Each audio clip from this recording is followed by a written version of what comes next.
Ертеде бір атақты бай қайтыс болып, артында аса көрікті, ақылды, жалғыз қызымен мыңғырған малы қалыпты.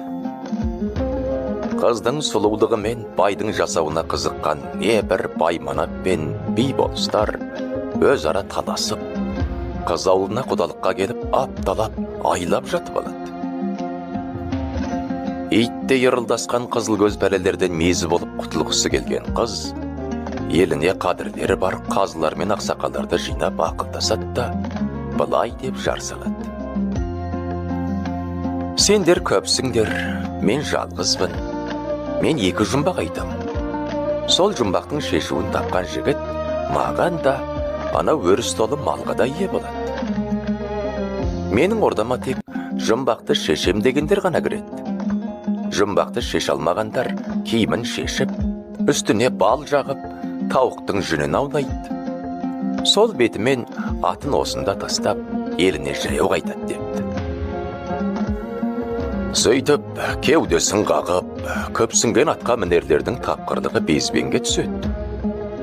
Дәнішпен ойдың ордасы мен деп ордаға кіріп, жұмбақты шеше алмаған көп мырзалар әлгіндей масқара халде жаяу қайтады. Мұны көріп, тауы шағылған өзге жұрт тарай бастайды. Әлі де қыздан дәмесі бар шағын топ қана қалады. Олар да ордаға кіруге батын алмайды. Желінбе ет, ішілмей қымыз қалады.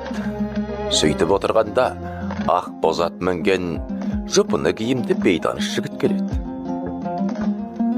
О, халайық, кедей кепшіктің жүзі жадырап, бай мырзалардың қабағы қатып қапаланғанын көргенім осы. Не болып жатыр бұл ауылда деп сұрайды. Ел мән-жайды түсіндіреді. Бәлі, дейді бейтаныс жігіт. Қыз жұмбағын шеше алмасам, жігіт болып жер басып жүрдім не, жүрмедім не? Тәуекел, кіремін. Сіз болмасаң еліңді тап.